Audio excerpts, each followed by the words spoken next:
Bienvenue à tous les amis. Le jour de Purim, c'est un jour qui est très fort en émotion. Est-ce que tu sais pourquoi? Parce que c'est le seul jour de l'année qui te dit sois toi-même. Toute l'année, en fait, tu t'es déguisé. Et Purim, on te dit, mets un masque pour que tu fasses en fait tomber ton masque. Tu es tellement important. Tu as tellement de belles choses à l'intérieur de toi. Sauf que tu ne sais pas, parce que tu as essayé d'imiter les gens. Pendant ce jour-là, on te demande d'être toi-même. Et pour ça, on va t'aider. Est-ce que tu sais comment on commence? Avec un petit verre de vin, tu pourras trouver un prétexte. C'est sous l'effet de l'alcool que je dis telle ou telle chose. Si tu demandes à Kadosh Baruch Hu que ce verre de vin-là, il t'aide à dévoiler la spiritualité qui est en toi, la beauté qui est à l'intérieur de toi, tu vas dire que des belles choses. Tu vas avoir des paroles de sainteté, des paroles de proximité avec Hachem et des paroles aussi de construction dans ta vie. Tu vas pouvoir dévoiler cette lumière qui est tellement cachée qui est à l'intérieur de toi. Yahin, c'est la valeur numérique de Sod, le secret. Le plus grand secret de ce monde, c'est ce qui est à l'intérieur de chaque juif d'Israël, mais qui a été caché tout au long de l'année avec ce qu'on appelle le tménik. Alors à Botaï, les amis, ça c'est la première ségoula de Purim. Beaucoup prier avant de boire pour essayer d'être naturel. Et je vais vous donner un grand conseil pour arriver à 100% naturel pendant ce jour-là et découvrir beaucoup de trésors. Mais juste avant ça, ce cours, M. Tadishmaya, il est dédié à la guérison complète de notre maître, Rabbi Shalom Aroush Ben Yamna, qui a demandé à tout l'homme Israël de remercier Akadosh Baruch Hu. Et sur le bien, parce que des fois on oublie, et aussi sur le mal, parce qu'en fait, le mal, il est pour un bien. Et ce qu'on est en train de dire, c'est vraiment la lumière de Purim, les amis. Est-ce que vous savez pourquoi on boit du vin? Pour tout simplement arriver à un niveau tellement haut. Pendant ce jour-là qui est tellement haut à Botaï, la lumière de Yom Kippour, elle est encore plus petite que la lumière de Purim, comme on va l'expliquer bientôt. On s'élève tellement qu'on a besoin de boire du vin pour arriver à ce qu'on appelle sortir de la raison. C'est quoi la raison? C'est que le blanc c'est blanc et que le noir c'est noir. En fait, on doit arriver au niveau que Baruch Haman. Haman, il est béni. Le mal, il est complètement bon. Qu'est-ce que ça veut dire qu'il est complètement bon? Ça veut dire qu'en fait, il cache du bien. Les gens qui n'ont pas eu d'épreuves dans leur vie, les amis, c'est des gens qui sont handicapés de la vie. Ils ne savent pas comment s'en sortir, ils n'ont pas d'expérience, ils ne peuvent pas conseiller les gens. Ils ne peuvent pas se conseiller eux-mêmes, ils ne savent pas gérer leurs émotions, ils n'ont jamais été mis à l'épreuve. Mais ceux qui ont souffert, c'est les gens qui sont sur le terrain. S'ils ont pris ces épreuves pour s'élever, alors c'est eux les meilleurs maintenant. Donc en fait, le mal cache du bien, les épreuves cachent du bonheur. C'est à ce niveau-là, à Botaï, qu'on doit arriver à Purim. Les amis, on vient de dire que Kippour, c'est encore plus petit que Purim. C'est pour ça que ça s'appelle Kippour, comme Purim. En quoi à Botaï, Purim est plus grand que le jour du grand pardon, qui dure pendant 24 heures. 24 heures où tu viens jeûner, où tu viens ce qu'on appelle faire tes chouvas. Tu viens t'habiller en blanc, tu es comme un ange, tu es irréprochable ce jour-là. Pourquoi Purim il est encore plus grand que le jour de Kippour, alors qu'on fait que manger? On vient boire de l'alcool, on vient ce qu'on appelle se détendre, rigoler. C'est un jour de joie intense. On est ce qu'on appelle complètement dans le Olam Hazé, complètement dans la matérialité. Alors écoutez la folie. Il y a une très grande lumière qui descend en fait le jour de Kippour. Et la plus grande lumière du jour de Kippour, elle dure pendant une demi-heure, ce qu'on appelle la Neila. C'est quoi la Neila? Comme vous le savez tous, c'est le moment, à la fin de la journée de Kippour, où toutes les portes du ciel sont ouvertes. On se retrouve directement devant le roi Akadosh Baruch Hu. Il n'y a aucun ange accusateur, c'est toi et lui. On vient ouvrir le Echal, on est devant le bon Dieu pendant une demi-heure à Botaï. C'est pour ça que tout le monde crie pendant cette demi-heure-là. Pendant Purim, cette lumière-là, elle ne va pas durer une seule demi-heure. Elle va durer pendant 24 heures à Botaï. Qu'est-ce qu'il va faire le Yetzirah? Il va te dire, envoie des messages, regarde tout ce que font les autres dans leur micheté, mais toi, t'occupe pas de toi. Viens pas commencer à prier. Pourquoi? Parce que tu es H24 devant le roi. Demande ce que tu veux. Écoutez cette histoire, les amis. Combien ce jour-là, il est porteur de miracles. La copine de ma femme, elle n'avait pas d'enfant pendant 3 ans. Pendant 3 ans, à Botaï, elle a pris toutes les larmes de son corps. On l'a même enlevé une trompe. Elle a eu un très grand problème. Les médecins lui ont dit, c'est fini pour toi. Si déjà tu avais du mal jusqu'à présent, alors avec une trompe en moins, ça va être encore plus compliqué. Qu'est-ce qui s'est passé? Elle s'est mise à pleurer comme une folle le jour de Purim. Elle était complètement désespérée. Son mari lui a dit, tu arrêtes tout de suite.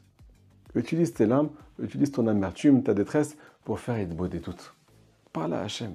Prends toutes tes forces et utilise-les pour percer les portes des cieux. Malgré qu'elles sont déjà ouvertes, comme on vient de l'expliquer, pendant 24 heures, on est directement devant un Kadosh Baruch Hu. Les amis, fois d'après où elle a été au mikvé, elle est tombée enceinte tout de suite. Qu'est-ce qui s'est passé? En fait, le jour de Purim est passé, les amis. Vous n'avez pas aidé. Ce que la prière d'une personne peut changer dans le ciel ce jour-là. Vena Aforou, tout va s'inverser. Tout ce qu'il y a de mal dans votre vie va, ce qu'on appelle, devenir bien, si vous écoutez ce conseil. Écoutez cette histoire qui est marquée dans la Torah. L'histoire d'un non-juif qui voulait du mal au peuple d'Israël, mais qui a prié comme un bébé. L'histoire du roi de Agag, qui était le dernier sur la liste de la descendance d'Amalek. Il aurait dû à Botaï être assassiné par Shaoul. Mais Shaoul l'a épargné. Il est resté encore une nuit en vie dans une prison. Pendant cette nuit-là, juste avant d'être coupé en quatre le lendemain, alors il a tellement pleuré devant Akadosh Baruch Hu. Il a dit, mais je suis le dernier de la descendance. Je suis le dernier Amaleki. Si jamais on me tue, c'est fini. Il n'y a plus de souvenirs de mon nom. Il n'y a plus d'Amaleki dans ce monde. Il y a un miracle, Rabotai, qui s'est passé, comme ça nous raconte le Midrash. Il y a une servante qui est rentrée dans la prison. Il a eu un rapport avec elle cette nuit-là. Elle est tombée enceinte. Et de là, il y a marqué dans le Passouk, Milchemet Hashem be'Amalek dor. Hashem est obligé de se battre lui-même contre la race d'Amalek, de génération en génération, jusqu'à la venue du Mashiach. Rabotai, c'est un non-juif qui veut du mal au peuple d'Israël. Mais il s'est mis à pleurer comme un bébé. Alors toi, si tu pleures comme un juif, avec un pleur, pas de désespoir, un pleur d'espoir pour atteindre tout ce que tu as besoin dans ce monde pendant cette nuit-là, alors tu vas automatiquement tout avoir. Écoutez le passouk qui est marqué dans la Megillah. Balaïlahu, pendant cette nuit-là, la nuit de Purim, Nadeda Shanat Amelech. Akadosh Baruch Hu, il n'arrive pas à dormir. Il est en train d'écouter toutes les prières du peuple d'Israël qui sont en train de monter devant lui pour approcher de la Géoula, pour approcher ta délivrance personnelle. Mais pour ça, Rabotai, le Minag nous dit dans Breslev qu'on doit faire Idbo des doutes pendant cette nuit-là. Après Chatzot, après le milieu de la nuit, on vient ce qu'on appelle se retrouver avec Hachem, s'isoler, passer un moment d'intimité. Les personnes qui nous voient, c'est la nuit. On n'a pas Rabotai de déguisement. On peut être sous l'effet d'un petit verre de vin. On est devant le roi lui-même. On peut tout lui demander. Qu'est-ce que tu as besoin? Quelle est ta demande? Aujourd'hui, je vais tout te donner aujourd'hui.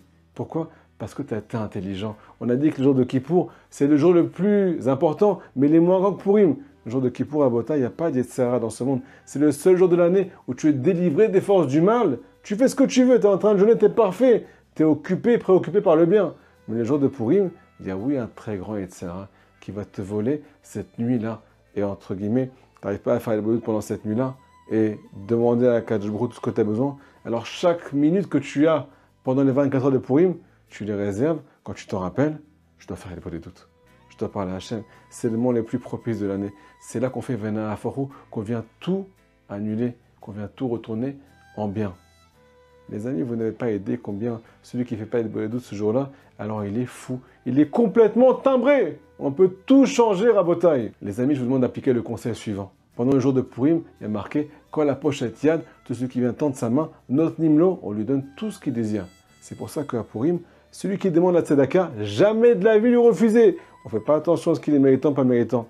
Pourquoi? Parce que c'est comme ça qu'Hachem va faire avec nous. Si on fait comme ça en bas, il fera comme ça en haut pour nous. Il ne va pas regarder qui t'es. T'es méritante, t'es pas méritante. Comment les amis, on tend notre main? On tend notre main, on demande à Kadosh Baruch Hu, Nafshi Beshelati, Hachem, rends-moi mon âme. Aide-moi à retrouver ma vraie personnalité. Aide-moi à être moi-même. Tu ne peux pas me refuser ce jour-là. Aide-moi à prendre ma vie Be'emouna, à comprendre que tout est pour le bien. Aide-moi à ne manquer de rien sur le plan matériel et sur le plan spirituel. Éclaire-moi l'esprit. Aide-moi à revenir vers toi. Aide-moi à faire les doutes chaque jour de ma vie. Aide-moi à passer du temps avec toi et à me délivrer de tous les mensonges de ce monde. Aide-moi à faire comme David Amelech il a fait. Adricheni Ba'amitra, dirige-moi dans la vérité.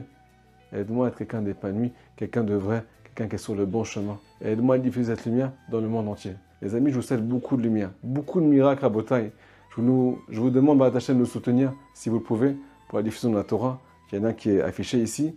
Tous les dons qui sont versés, ce jour-là en particulier, vous ramenez beaucoup de lumière dans votre vie. Parce qu'ils sont là pour nous aider à diffuser cette lumière à tous les peuples d'Israël. On compte sur vous. À très bientôt.